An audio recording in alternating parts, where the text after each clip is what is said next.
All right, so we probably all understand the basic premise of how sidechain compression is usually used.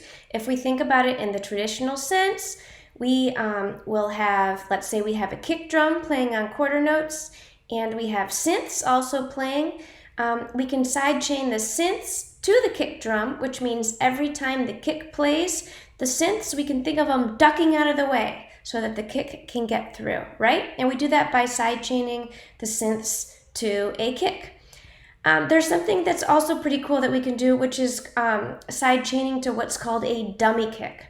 So this is when we want that same pumping effect, but we don't actually want to hear a kick, okay? So let me say that one more time. We still want that pumping effect. We want it to sound like it's pumping, but we don't actually want there to be a kick. So we're going to sidechain it to what's called a dummy kick, okay? So the process of sidechaining to a dummy kick is actually almost identical to when we would sidechain to a kick that we can hear. As part of this session, I have an ambient piano track. It sounds like this.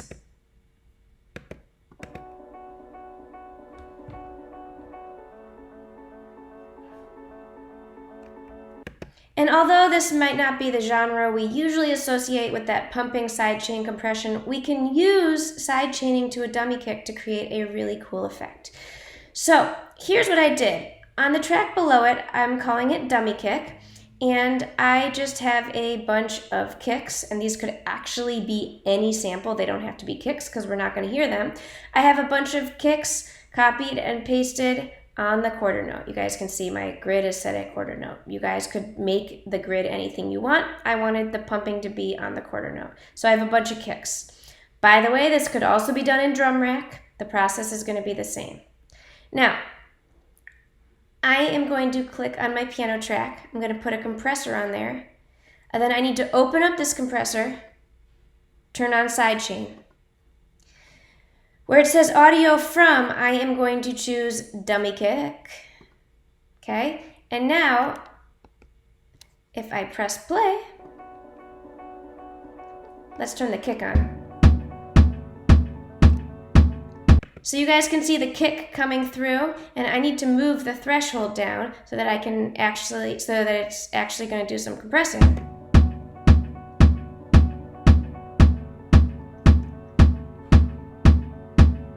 Okay, so now it's sidechained to the kick, but I don't want that kick to be in there. I want the effect to take place without the kick. So I'm literally just going to turn the kick off. There we go.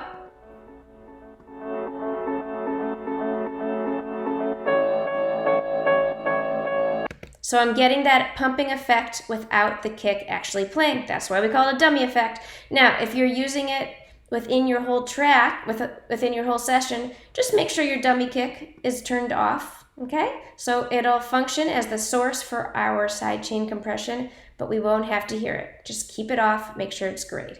And that is how you sidechain to a dummy kick.